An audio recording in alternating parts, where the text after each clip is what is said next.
There's a chart I saw recently that I can't get out of my head. A Harvard business professor and economist asked more than 5,000 Americans how they thought wealth was distributed in the United States. This is what they said they thought it was. Dividing the country into 5 rough groups of the top, bottom, and middle 3 20% groups, they asked people how they thought the wealth in this country was divided. Then he asked them what they thought was the ideal distribution. And 92%, that's at least 9 out of 10 of them, said it should be more like this. In other words, more equitable than they think it is. Now that fact is telling, admittedly, the notion that most Americans know that the system is already skewed unfairly. But what's most interesting to me is the reality compared to our perception. The ideal is as far removed from our perception of reality as the actual distribution is from what we think exists in this country. So ignore the ideal for a moment. Here's what we think it is again. And here is the actual distribution. Shockingly skewed. Not only do the bottom 20% and the next 20%, the bottom 40% of Americans barely have any of the wealth. I mean, it's hard to even see them on the chart. But the top 1% has more of the country's wealth than 9 out of 10 Americans believe the entire top 20% should have. Mind-blowing. But let's look at it another way, because I find this chart kind of difficult to wrap my head around. Instead, let's reduce the 311 million Americans to just a representative 100 people. Make it simple. Here they are: teachers, coaches, firefighters, construction workers, engineers, doctors, lawyers, some investment bankers, a CEO, maybe a celebrity or two. Now let's line them up according to their wealth. Poorest people on the left, wealthiest on the right, just a steady row of folks based on their net worth. We'll color code them like we did before based on which 20% quintile they fall into. Now let's reduce the total wealth of the United States, which was roughly $54 trillion in 2009, to this symbolic pile of cash. And let's distribute it among our 100 Americans. Well, here's socialism, all the wealth of the country distributed equally. We all know that won't work. We need to encourage people to work and work hard to achieve that good old American dream and keep our country moving forward. So, here's that ideal we asked everyone about. Something like this curve. This isn't too bad. We've got some incentive, as the wealthiest folks are now about 10 to 20 times better off than the poorest Americans. But hey, even the poor folks aren't actually poor, since the poverty line has stayed almost entirely off the chart.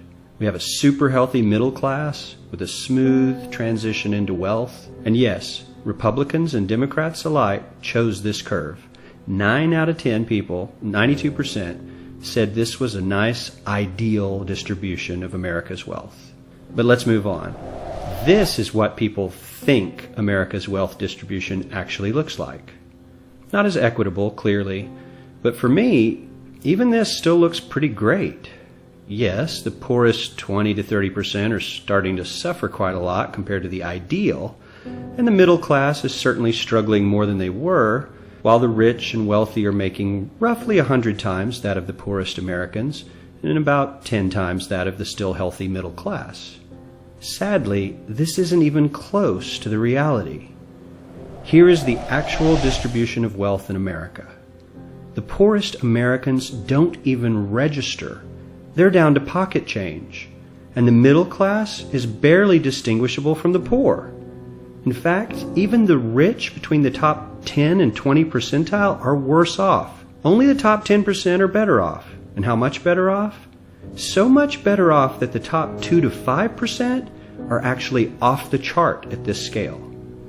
And the top 1%, this guy, well, his stack of money stretches 10 times higher than we can show. Here's his stack of cash, restacked, all by itself. This is the top 1% we've been hearing so much about. So much green in his pockets that I have to give him a whole new column of his own, because he won't fit on my chart. 1% of America has 40% of all the nation's wealth. The bottom 80%, 8 out of every 10 people, or 80 out of these 100, only has 7% between them. And this has only gotten worse in the last 20 to 30 years.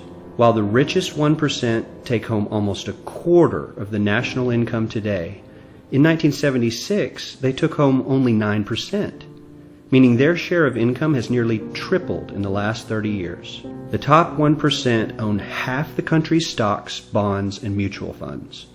The bottom 50% of Americans own only 0.5% of these investments, which means they aren't investing.